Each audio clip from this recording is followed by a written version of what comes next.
Hey boys and girls, we are on lesson 3 and we are multiplying fractions and whole numbers today. So if you think back to our last 2 lessons, we worked on multiplying fractions by whole numbers and then whole numbers by fractions. And so then today we are just going to work on setting up our problems correctly and kind of more of the same. You can read your learning goal with me really quick. I can multiply fractions and whole numbers, and then make sure you have your workbook, pencil, and some extra scratch paper. Okay, let's go ahead and read through our solvent here, and then I want you to take some time to try and solve it on your own, and then we'll go through it together. Julie has 10 yards of ribbon. She divides the ribbon into 3 equal pieces and uses 2 of the pieces on gifts. How much ribbon does she use? Solve this problem any way you choose. So we have 10 yards of ribbon, and we need to find 2 out of 3 equal pieces of the 10. So we are finding 2/3 of 10, and remember that of can stand for multiplication. So we're taking a whole number and multiplying it by a fraction here. So if I do 2/3 times 10, remember our whole number 10 can go over a 1, and then we can multiply. So 2 times 10 gives me 20. 3 times 1 is 3. And so then now I need to simplify with a little bit of a division. We're going to do 20 divided by 3. So 20 is our dividend, 3 is our divisor, and then I just divide through. So 3 won't go into 2, 3 does go into 20, and so this is where you could skip count, you could write out your multiples, use your multiplication chart. So 3, 6, 9, 12, 15, 18, 21 is 7. That's too many because we can only go into 20. So I got to go back down to 6. 3 times 6 is 18. When I subtract, I have 2 left over, and this 2 goes over my 3. So we get 6 2/3 of the 10 yards. That's how much of the ribbon that she used total. Even though she used it in 2 different pieces, that's how much she used total. Okay, let's go ahead and look at our visual learning bridge and our essential question. Essential question today is, how can you multiply fractions and whole numbers? Here's our visual learning bridge and the problem we're going to go over. Hal spent 3/4 of an hour reading each day for 7 days. How much total time did he spend reading? So we have to take our 3/4 and multiply it or repeat it 7 times. So this is like a situation where we could do that repeated addition if we'd want. So we need to find 7 times 3/4. So they're going to break this down first. They did 7 times 3/4, and they used a little bit of the associative property to do 7 times 3 and then times 1/4, which is the same as if I took my 7 over 1 times 3 over 4. 7 times 3 is that 21. 1 times 4 is 4. So you get that 21 over 4. And then they have to rewrite it as a mixed number. So what they have here is 21 divided by 4.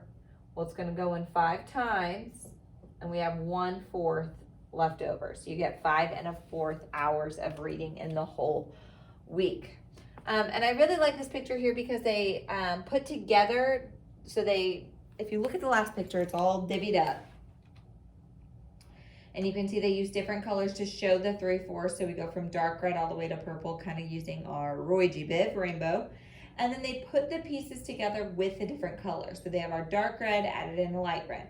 And they have the light red added some orange. And so they just combine them. So you can really see how those different parts get you to 5 and then that 1/4 left over at the end.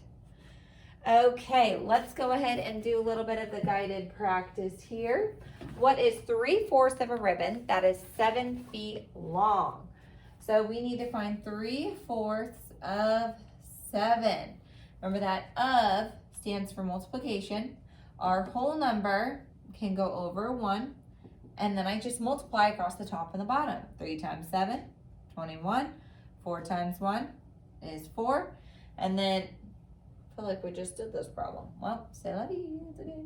21 divided by 4. Oops. So 4 would go into 21 5 times, which would be 20, and you'd have 1/4 left over. So 5 1/4. Okay, let's go ahead and fill in our 3 and 4, and then I'll have you try 5 on your own. So first we have 3/8 times 4. Remember, I like to go ahead and just stick my 4 over 1 just to help me visualize how I'm going to multiply my numerators, multiply my denominators. So we'll have 3 times 4, and then 8 times 1 is 8. 3 times 4 is 12 over 8. And then 8 would go into 12, or if I set that up with my division, 8's going to go into 12 one time, and then I'm going to have 4 over 8 left over. But what you might notice is 4/8 is can be simplified. 4 is half of 8. I know 4 will go into 4. I know 4 will go into 8. So that's like the common factor for both of them. And we would get 1/2 at the end. So 1 and 1/2 is our final answer there. Go ahead and take a little time. Make sure you have that written down. And then let's try number 4. So here we are taking 5, 6, 8 times. So I need to do 8 times 5. I put my 8 over 1 just to start me off. 8 times 5 goes here. And then 6 times 1, of course, is 6. So you just kind of leave that alone. And then 8 times 5 gives me 40 over 6. Remember, this is like a division symbol in there. So if I do 40 divided by 6, I need to think through my multiples of 6. So we have 6, 12, 18, 24 is 4, 30 is 5, 36 is 6, 42 would be 7, but that would be too many. So it's only going to go in 6 times. I need to subtract my 36, and if I do 40, take away 36, I have 4 left over.